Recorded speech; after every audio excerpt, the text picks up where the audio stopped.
Hello everyone. Today we will talk about how to fix the app of Spotify. We will go to settings. Then we click on apps. After that you will search the app Spotify. And then we click. Then you will on for stop. After that you will go to storage. Then we click on clear cache.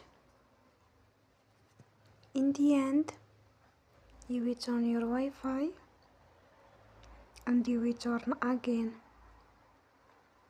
Don't forget to support us by like and subscribe.